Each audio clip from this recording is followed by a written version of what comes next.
Okay, hello everyone. Hello one last time, one final time this semester. Um, as I believe I mentioned in my previous video, I was going to try to do a little wrap up summary kind of overview video just to kind of bring the semester to a close and do a broad look at everything we've done. And maybe this will help with the kind of the work that's being done on the back end of the semester here and the final paper and the test that's coming up. So I won't take too long. I'll just try to give you my broad thoughts on the class and maybe more specifically for your purposes, like the stuff to be focusing on for the final. And I'll get into that. So I got my syllabus here. I was just kind of looking things over and remembering, putting this together and thinking about the journey. And I think it's maybe worth reiterating the approach to this class. This is a class in persuasion. It's called Principles of Persuasion. But as I think we've now seen throughout the semester, this is not a class that only looks at persuasion, theories of persuasion as they exist today, right now.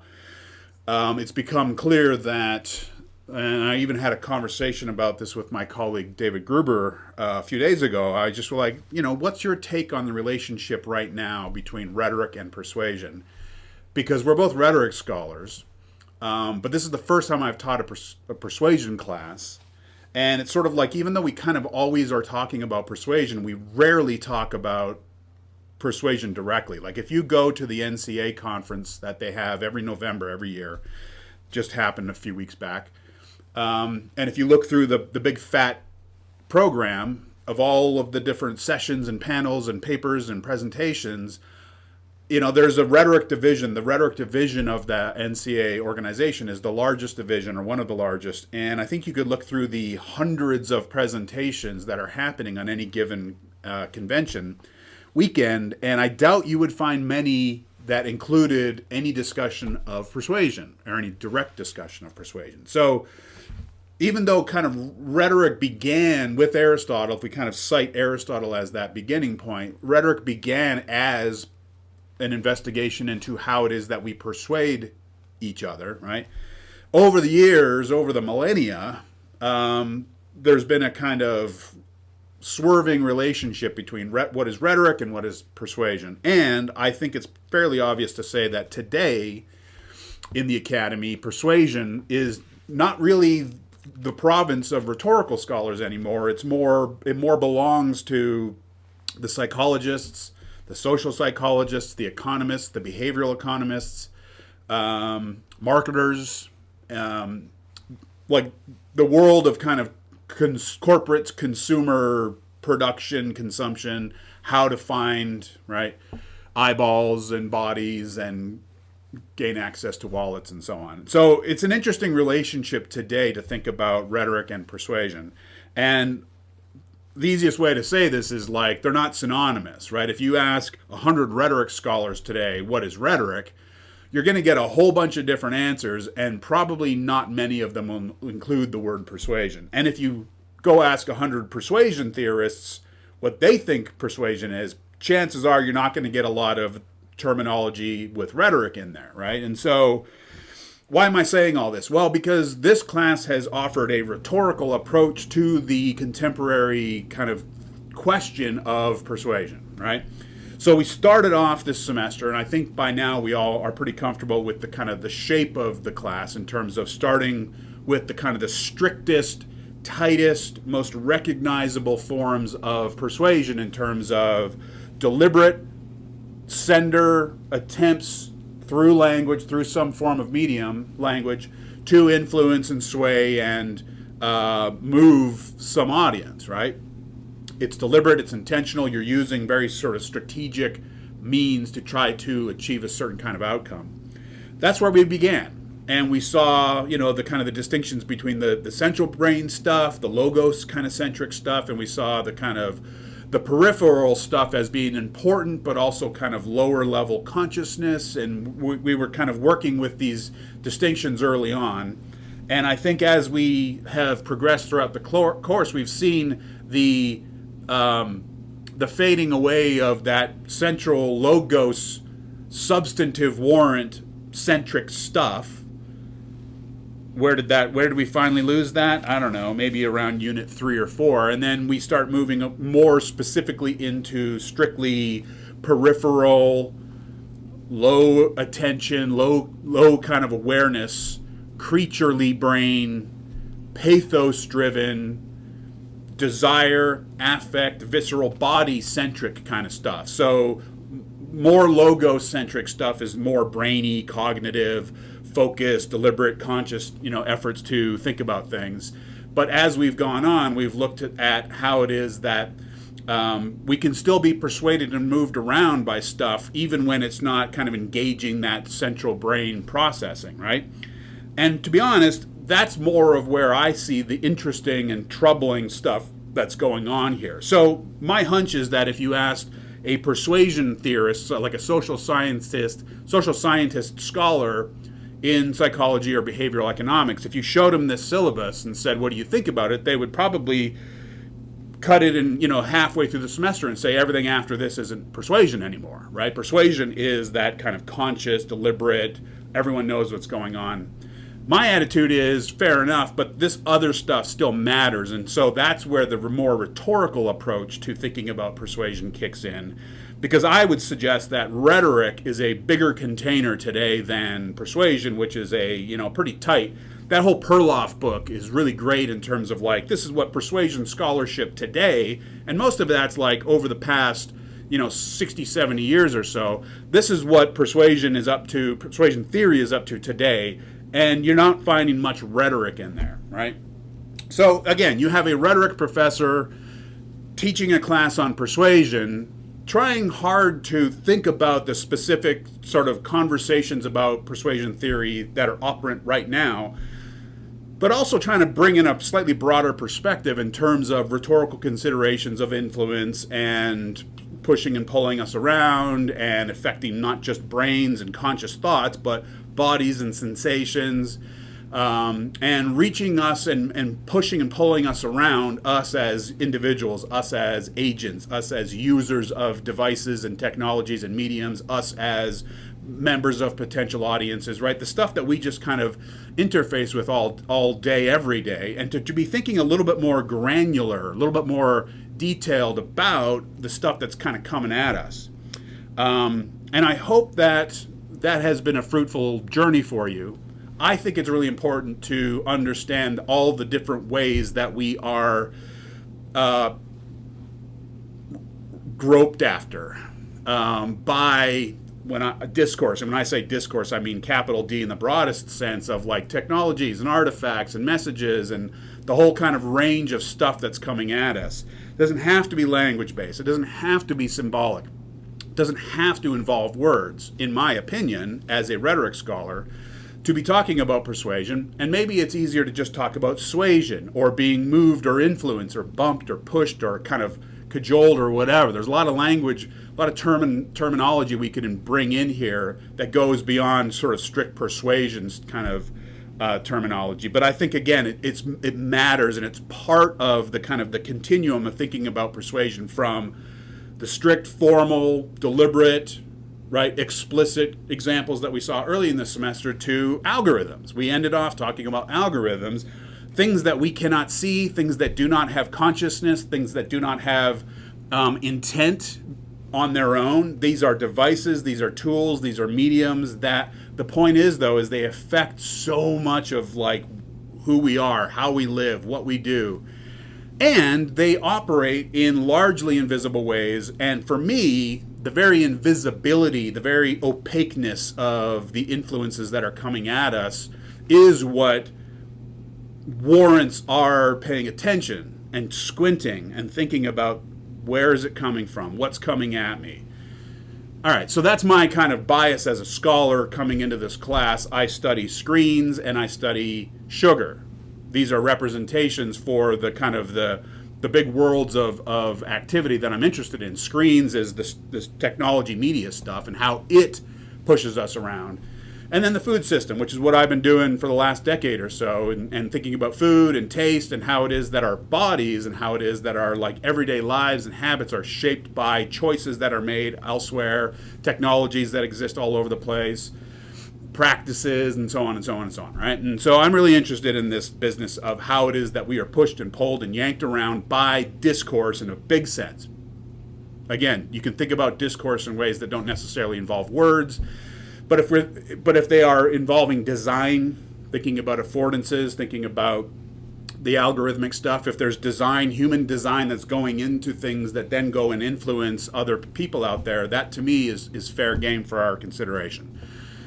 All right, so that's plenty. Let me now shift into more pragmatic stuff, which is probably the reason why you're still listening, in terms of the test and in terms of like how to be thinking about it. And what I'll do here is I'll mention the format, and I'll just talk a little bit about maybe ways of focusing your studying for this test. All right, so the syllabus lists 4 unit quizzes, each worth 20 points. We've done all those. Now there is this final exam. It's worth 35 points, and so it's a bigger thing. And it's also mentioned in the syllabus that the final test, the final quiz, test, whatever, will focus mostly on Unit 5. That's their final unit, yes? Yeah. We'll focus mostly on Unit 5, but we'll also reach back and cover some of the key stuff from the previous 4 units. You're probably thinking, well, how do I know how much whatever to study, to focus, right? Here's the way I'm thinking about it. Whereas the quizzes up to this point have included, 10 multiple choice questions and 5 written questions. This final test is going to involve 15 multiple choice questions worth 1 point each, as before, 10 short answer questions worth 2 points, right? So similar kind of ratio with a little bit more emphasis on the writing stuff. I'm going to make sure that those questions are tight and that, again, you have some flexibility built in there. And of course, I will have some bonus opportunities as well. I will make the standard caution here, the standard plea to not get so bogged down on the multiple choice and answering those and making sure that you're leaving yourself enough time to answer those written questions. They're literally worth double the points, right? And so maybe you even start there and work back. I don't know. Just make sure that you don't leave blanks for those final questions. All right, so 15 multiple choice, worth 1 point each, and then 10 written worth 2 points each for a total of 35 points. In terms of emphasis, in terms of like coverage, I'm thinking 75% of the questions will focus on the 5th unit, right? I think the 5th unit is super important, super fascinating. So most of our attention will be spent on that 5th unit. But I do want to cover, but this is the final, so I do want to cover some of the key stuff from the previous units. And so here's where I'm going to make some recommendations. So what I did is, first of all, the assumption is that these are your study guides. The reading prompts are your study guides. Everything's kind of boiled down there and emphasized, and there's a lot of editorializing in there. But I understand that that's still a lot, right? And so what I've decided to do here is go through the syllabus and just try to let you know what I think is the most key reading or 2 for each unit. So these are the most likely candidates for those additional 25% questions beyond the 5th unit, right? So let me just walk through the first 4 units and let you know what I think is most important. I hope it jives with what you think is most important or interesting. But in terms of the questions that are on the exam, this is likely what to expect. So in the first unit, obviously Aristotle, he's the kind of the founding father of theorizing about rhetoric and persuasion and the whole business of ethos, logos, pathos is super important. The whole business of finding the available persuasives in any given case is super important. We didn't talk too much about his genres there, but this idea of working with audiences, the audience-centric nature of these engagements that we call rhetoric or persuasion are super important, right? So thinking about audience, thinking about the modes of appeal. We saw the modes of appeal throughout those first units quite heavily. So obviously Aristotle, and then in addition to Aristotle, I think Perloff on the elaboration likelihood model is one that we talked a fair bit about. I'm very fascinated by cognitive dissonance and inoculation, but those were less significant throughout the rest of the semester. So those two readings are probably your best bet. In terms of Unit 2, I think by now you probably know that I was gaga for that Wilbur essay on the place of logic in a system of persuasion. The whole business of those levels that he talked about. And I did, over the course of a few videos, I was really interested in sort of the connections between Wilbert and his three levels. What was it again? We had like the private and the semi-private and the kind of the open levels. And those correspond nicely, I thought, with like pathos, ethos, and logos. And his whole business of like desire and the wish and longing, super important. And of course, the really key ideas there is that the constant sort of the constant play and presence of inference making that we always engage in. We're always making inferences, guesses, assumptions. Isolating all of what we do on a daily basis in terms of thinking about the logic of our daily lives and reducing all of that down to this business of making inferences, I thought was pretty profound. So Wilbert is great. I also thought the stuff on campaigns was really important. I think the campaign stuff is worth hanging on to, and I think many of you are dealing with that in your final papers right now as well. So I thought the Simons one on social movements was pretty good, but the other two I think were a little bit more crucial. All right, so the third unit then, we're now moving away from... The first two units are kind of like strictly traditional, like if you took a class in rhetoric, if you took a class in persuasion, for many, many years, that's the kind of coverage you would get, right? It's like arguments and debates and campaigns and movements. That's the kind of the recognizable stuff. In the third unit, semi-formal and suggestive persuasion, now we're moving into like slightly more contemporary interests in the ways that different kinds of mediums and different kinds of contexts and scenes and interactions are also moving us around and persuading us in interesting ways. Obviously, advertising, that's a huge one. So the Perloff essay on advertising in week 7 there is pretty important. And then I would also jump to the narratives, the pieces on narrative. The Bolanczyk and Bazell one is probably easiest and most chock-filled with useful information. The Fisher stuff I think is super important because that's a rhetoric scholar who's doing the narrative paradigm, but it's a little tricky, it's a little detailed and technical, so I probably will stress more the Bolanczyk and Bazell essay. So Perloff, Bolanczyk, and Bazell in Unit 3. And then finally, Unit 4 is where things start to really kind of go off on their own in terms of where else we might be looking for persuasion and thinking about it. And obviously, let's see here, Burke and Lakoff, it's hard to choose there. I would argue that Burke is more important, but I also know that one's harder. So let's see here, nudging, it's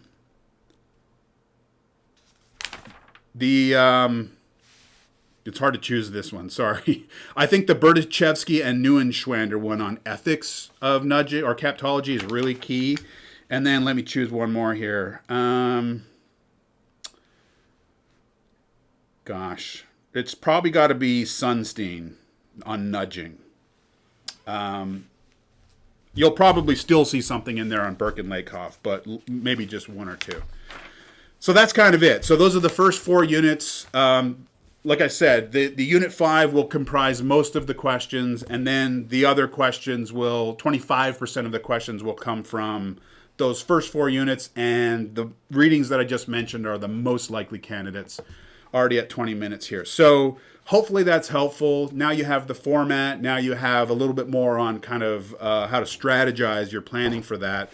Otherwise, gang, I hope your end of semester is going well. I got to say, I didn't hear from too many of you throughout this semester, which always makes me a little sad, but I was pleased as I was grading the essay, the quizzes. I was pleased with how we're doing, how the scores were coming along and some of the answers and the thoughtfulness. And it sort of felt like you were, chewing on the readings and getting it and responding. And I was, to the extent that I got any feedback, it was through those written answers. And I was generally pleased with how things were going. So if you haven't filled out the course evaluations, I would love for you to do that. And I especially love constructive feedback. Again, first time I've taught this class.